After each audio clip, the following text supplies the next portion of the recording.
অনেকদিন যাবত তেমন কোনো বড় ভিডিও দেওয়া হচ্ছে না। তারপর কেমন আছেন সবাই বলেন?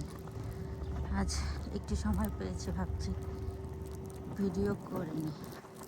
তারপরে এডিট করার ওইভাবে সময় নাই, যেভাবে করছি এভাবেই দিয়ে দেব। আর একটা কথা বলি, এক জায়গা থেকে ভিডিও দিলে কি কোনো সমস্যা হয় জানাবেন?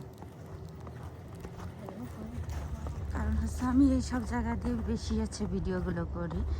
এখান থেকে বেশি যাওয়া পড়ে, এটা আমার ছেলের স্কুল। ছেলেকে স্কুলে দিয়ে তারপরে আমার কর্মস্থলের দিকে যাই, আর এর ভিতরেতে বাসে যাই। তারপরে এই জন্য আর ওইভাবে বাইরে থেকে করা হয় না। যেটুকু হেঁটে যাওয়া আসা করি সেটুকু দিয়ে হচ্ছে ভিডিওটা বেশি হয়। আমি জানি না এর কোনো ইফেক্ট পড়ে কি না এক জায়গা থেকে এত ভিডিও করলে। যার যদি কারো জানা থাকে অবশ্যই আমাকে একটু কমেন্ট করে জানা।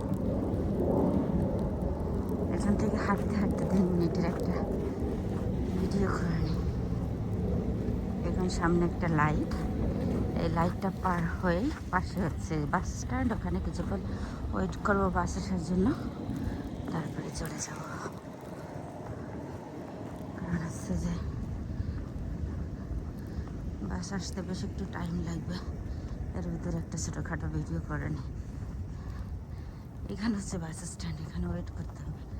আর আজকে অনেক বেশি স্নো হচ্ছে, বাস আসতে অনেক দেরি হচ্ছে। কারণ স্নো থাকলে বাস আসতে একটু দেরি হয়, অনেক সময় স্লিপ করে, তো আস্তে আস্তে হচ্ছে বাস আসে। তারপরে হচ্ছে এই রোডটা এমনি একটু ডাবল টিপ আসে প্রায়, ঘন ঘন। এদের প্রবলেম কেন জানি না, সবার কাছে খুবই খারাপ লাগে।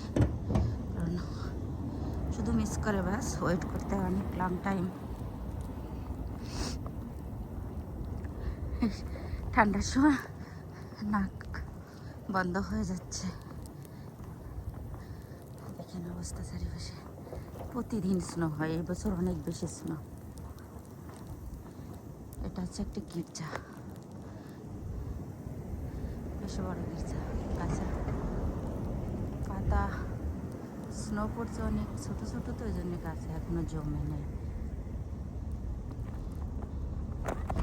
ছোট ছোট গাছগুলো তো আছে যে আগে থেকেই, আর বড়গুলোতে জমার আগে আজকে পড়ে যাচ্ছে।